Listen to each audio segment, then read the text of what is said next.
ज़राए का कहना है कि हालिया दिनों में वज़ीर-ए-आज़म इमरान खान और army chief general Qamar Javed Bajwa की जानिब से भारत को मुज़ाकरात के ज़रिए मसला कश्मीर समेत तमाम मसाइल हल करने की पेशकश भी सऊदी अरब के इमा पर की गई है, जिसका मुस्बत जवाब आने की तवक्को है।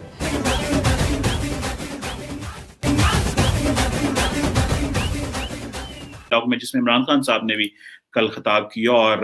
आज आर्मी चीफ जनरल बाजवा ने भी खिताब किया और पाकिस्तान बार बार इंडिया को कह चुका है कि डायलॉग करना है और बहुत से अपने खिताब में कहा अनसॉल्व्ड इश्यूज ने पूरे साउथ एशिया को गुर्बत में धकेल दिया है और हम अपने तज्जियाकारों से इस मामले पर इनकी राय के मुतालिक भी जानेंगे और क्या भारत से इस पे क्या उम्मीद की जा सकती है, पाकिस्तान की तरफ से की गई पेशकश का मुस्बत जवाब आएगा या नहीं।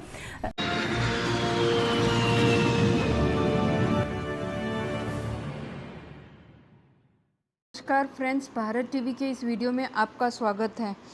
जैसा आप जानते हैं, आजकल पाकिस्तान की आर्थिक हालत बहुत ख़राब है और साथ ही उसके दूसरे देशों के साथ संबंध भी बहुत ख़राब हो चुके हैं। भारत के साथ कश्मीर मुद्दे पर बात करने पर इमरान ने अमेरिका को बोला, लेकिन यह द्विपक्षीय मामला है, इसीलिए इंडिया ने अमेरिका द्वारा बात करने पर मना किया। अब क्योंकि पाकिस्तान की आर्थिक स्थिति बहुत ख़राब है और भारत के साथ उसका व्यापार भी बंद है, तो उसने सऊदी अरेबिया और यूएई को बीच में लाने की कोशिश की, जिस पर उनकी फटकार से इमरान व वहाँ के आर्मी चीफ कमर बजवा व मीडिया भारत से बात करने के लिए बार बार कोशिश कर रहे हैं ताकि उसका व्यापार और आर्थिक स्थिति कुछ संभले। यहाँ बताना ज़रूरी है कि इंडिया का अफ़गानिस्तान तक रास्ता पाकिस्तान होकर गुज़रता था। यह राहदारी पाकिस्तान ने बंद कर दी थी, पर अब उसके होश ठिकाने आए हैं और वह रास्ता भी खोलने को तैयार हो गया है और बाकी भी बातें इंडिया की मानने को तैयार है। आइए यह सब इस वीडियो में देखते हैं। देखने के साथ मेरी रिक्वेस्ट है, मेरे चैनल को सब्सक्राइब कीजिए और मेरा हौसला बढ़ाएं, साथ ही बेल आइकन प्रेस करके आगे की वीडियोस की नोटिफिकेशन समय पर पाएँ। Thank you and have a nice day. मालूम हुआ है कि कप्तान हुकूमत ने भारत को अमन मुज़ाकरात का पैगाम माजी करीब में मुख्तलिफ इशूज़ पर नाराज़ सऊदी क़यादत को खुश करने के लिए दिया है, जिसने दोनों हमसाय ममालिक में मामलात बेहतर करने की कोशिशों का आगाज़ कर दिया है। बाखबर सिफारती ज़राए का कहना है कि सऊदी वहाँ पर ही पाकिस्तान और भारत के माबैन लाइन ऑफ कंट्रोल पर सीज़ फायर माहिदा करने का फैसला हुआ। ताहम सिफारती ज़राए ने इस तासुर की नफ़ी की है कि सऊदी अरब दरअसल अमरीका के इमा पर पाक भारत मामलात बेहतर करवाने की कोशिश कर रहा है। ज़राए का कहना है कि हालिया दिनों में वज़ीर-ए-आज़म इमरान खान और army chief general Qamar Javed Bajwa की जानिब से भारत को मुज़ाकरात के ज़रिए मसला कश्मीर समेत तमाम मसाइल हल करने की पेशकश भी सऊदी अरब के इमा पर की गई है, जिसका मुस्बत जवाब आने की तवक्को है। याद रहे कि मौजूद दौरे हुकूमत में सऊदी अरब और भारत एक दूसरे के काफ़ी करीब आए हैं और इसी वजह से सऊदी अरब ने मसला कश्मीर पर पाकिस्तान का उस तरह साथ नहीं दिया जिस तरह इस्लामाबाद को तवक्को थी। भारत से कुर्बत ही दरअसल सऊदी अरब और पाकिस्तान के ताल्लुकात में खराबी का बायस बनी, जिसे भारत अब दोनों हमसाय मुल्कों में दोस्ती के लिए इस्तेमाल कर रहा है। इस मामले पर बात करते हुए सऊदी अरब के नायब वज़ीर ख़ारजा आदिल उल जुबैर ने एतराफ़ किया है कि सऊदी अरब इस वक्त इंडिया और पाकिस्तान के दरमियान कशीदगी कम करवाने की कोशिश कर रहा है। जो डायलॉग है, सिक्योरिटी डायलॉग में जिसमें इमरान खान साहब ने भी कल खिताब किया और आज आर्मी चीफ जनरल बाजवा ने भी खिताब किया और ये बड़ी अहम डेवलपमेंट है पाकिस्तान के अंदर, क्योंकि पाकिस्तान अपनी जो नेशनल सिक्योरिटी की और एज ए स्टेट जो है वो अपनी राह मुतय्यन कर रहा है और उस राह मुतय्यन करने में अपने रीजनल स्टेट्स को और इंटरनेशनल कम्युनिटी को पैगाम दे रहा है और डोमेस्टिक एक्टर्स को भी पैगाम दे रहा है कि पाकिस्तान किस तरह का विजन लेके आ रहा है दहशतगर्दी की जंग जीतने के बाद। और उसमें जो इम्पोर्टेंट चीज़ है वो कल इमरान खान साहब ने और आज आर्मी चीफ जनरल बाजवा ने ये कहा है कि हमें माजी को भूलना होगा और हमें मुस्तकबिल में जाना होगा। और इस हवाले से अगर देखा जाए, प्राइम मिनिस्टर इमरान खान ने जो कल बात की है कि इंडिया को फर्स्ट मूव करना होगा, पहले उनको करना होगा, क्योंकि जो कश्मीर का उन्होंने स्टेटस बदला है तो उसमें और पाकिस्तान बार बार इंडिया को कह चुका है कि डायलॉग करना है और इंडिया की तरफ से रिस्पॉन्ड नहीं आ रहा। तो अब जाहिर बात है पाकिस्तान ये चाहता है कि 35A के बाद और 370 के बाद पाकिस्तान वेट कर रहा है कि हमें जो है वो अमन में इन्वेस्टमेंट करनी है, तो इसके लिए भारत को एक कदम आगे आना होगा, क्योंकि हमारी तो माजी में भी कोशिश रही है कि हम जो है वो डायलॉग करें। अच्छा, इस हवाले से जो जनरल बाजवा का एक पैगाम था वो बड़ा अहम है और मैं उसको आई पर्सनली फाइंड के उसको मैं हाईलाइट करना चाहता हूँ। इमरान खान साहब ने तो कहा कि हम वेट करेंगे भारत की तरफ से, अगर वो हमें जो है वो हमें इंगेज करे और हम इंगेज होना चाहते हैं। कश्मीर एक इरिटेंट है, उसको दोनों मुल्क बैठ के डायलॉग के जरिए हल कर सकते हैं, और ये जनरल बाजवा ने भी कहा। लेकिन जो जनरल बाजवा ने कुछ बातें की वो बड़ी अहम है, जिसको मैं हाईलाइट करना चाहता हूँ। उन्होंने ये कहा कि उन्होंने बेसिकली 4 पिलर्स जो हैं वो अपनी तकरीर में बताए कि किन के ऊपर काम करना है और हम क्या करना चाहते हैं। उन्होंने कहा कि जी हम लास्टिंग एंड एंड्योरिंग पीस चाहते हैं इस खत्ते में। सो हम तमाम ममालिक के साथ, तो जिससे पहले कि आपको पता है कि उन्होंने एक स्टेटमेंट भी दी थी कि we want to extend hand of friendship in all directions. तो इस स्टेटमेंट के बाद डीजीएमओ लेवल की जो टॉक्स हुई थी उसमें आपको पता है कि जिसमें ट्रैक 2 इन्वॉल्व था, और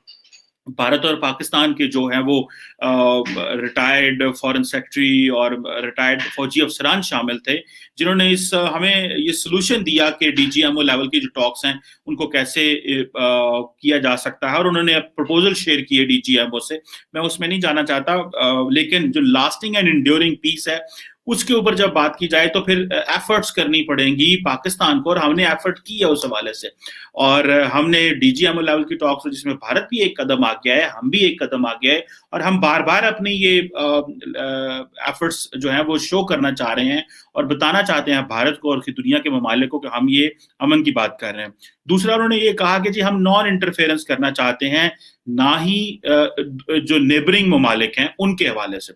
जो नेबरिंग ममालिक हैं और जो रीजनल ममालिक हैं उनके जो इंटरनल मैटर है उनमें कोई इंटरफेरेंस नहीं हम करना चाहते, और ये हमारा, और तो इसमें बड़ी क्लैरिटी है। ना ही हम खालिस्तान के ऊपर बात करना चाहते हैं, ना ही हमारी पॉलिसी है,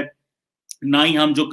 इंडिया के अंदर किसान की मूवमेंट है जो कि बिल्कुल इंटरनल मसला है, और वो भारत का जारी बात है।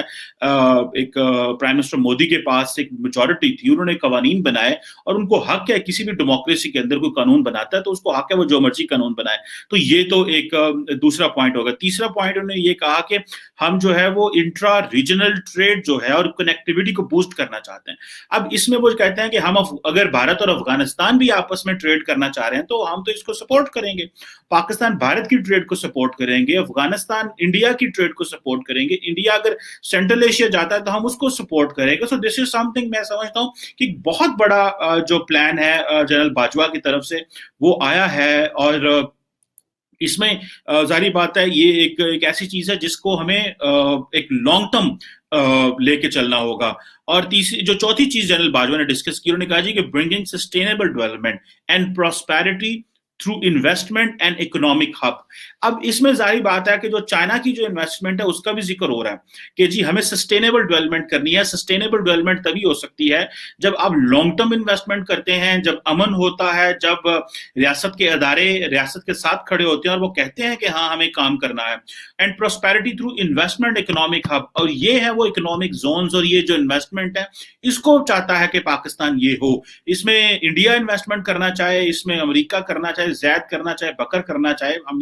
ये मिसाल के तौर पे लेते हैं जैद बकर। तो ये जो प्रॉस्पेरिटी है और जो इन्वेस्टमेंट है ये इसको भी हम सपोर्ट करते हैं। ये जनरल बाजवा ने बड़ा क्लियरली कह दिया है कि अब वो वक्त गुजर चुका है। और ये जनरल बाजवा ने ये भी डिस्कस किया इसमें कि जब हम सिक्योरिटी पे पैसा लगाते हैं तो जाहिर बात है फिर इंसानों की तरक्की जो है उसकी कुर्बानी देनी पड़ती है, और हमने ये कुर्बानी दी है और हम नहीं चाहते कि हम मजीद कुर्बानियां दें, क्योंकि जब दफा के ऊपर इतना पैसा लगेगा तो फिर इंसानों के ऊपर कैसा पैसा लग सकता है। इस हवाले से उन्होंने एक बड़ा क्लियर मैसेज भारत को दिया है कि वो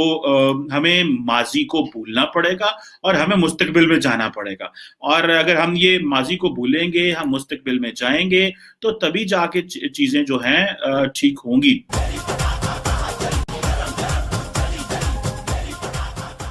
आपको हमें याद है कि 2019 में जब भारतीय इलेक्शन चल रहे थे उस वक्त भी प्राइम मिनिस्टर ने बीजेपी की गवर्नमेंट से नरेंद्र मोदी से कुछ इसी तरह की तवक्कुआत वाबस्ता की थी। लेकिन क्योंकि जो बीजेपी ने इतनी सख्त पोजीशन ली, आर्टिकल 370 को उन्होंने खत्म किया, जो